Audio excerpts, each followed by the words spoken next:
నాకైతే ఇది డీమార్ట్‌లో దొరికిందండి. బయట షాప్‌లో కూడా వెతికాను. కానీ అంత స్ట్రాంగ్‌గా అనిపించలేదు. ఎందుకంటే నేను స్టీల్ వాటర్ బాటిల్స్ వాడడానికే వాటిని క్లీన్ చేయడానికి వాడతాను కాబట్టి కొంచెం స్ట్రాంగ్‌గానే తీసుకున్నాను.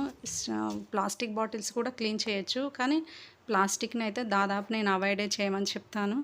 ఎందుకంటే ప్లాస్టిక్ మళ్ళీ మళ్ళీ కొనడం ఒకటి హెల్త్‌కి అంత మంచిది కాదు కాబట్టి స్టీల్ బాటిల్‌నే వాడతాను. ఈ క్లీనర్‌కి సోప్ అనేది మామూలుగా గిన్నెలు తోమే సోప్ ఉంటది గదా! ఆ సోప్ అనేది కొద్దిగా అంటించేసి బాటిల్‌లో ఇలా తిప్పేసి క్లీన్ చేసుకోవడమే. ఇంకా చివరికి కొంచెం ప్లాస్టిక్ ఉంటది కాబట్టి అది కొంచెం మనం రెగ్యులర్‌గా వాడే బ్రష్ తోటి క్లీన్ చేసినా సరిపోతుంది. కానీ లోపట క్లీన్ చేయాలంటే మాత్రం ఖచ్చితంగా ప్రతి ఒక్కరి ఇంట్లో ఇట్లాంటిది ఒకటి ఉండాలి. కానీ అది కూడా వాడింది చాలా సంవత్సరాలు వాడకూడదు. కొద్ది నెలలకి ఖచ్చితంగా చేంజ్ చేయండి.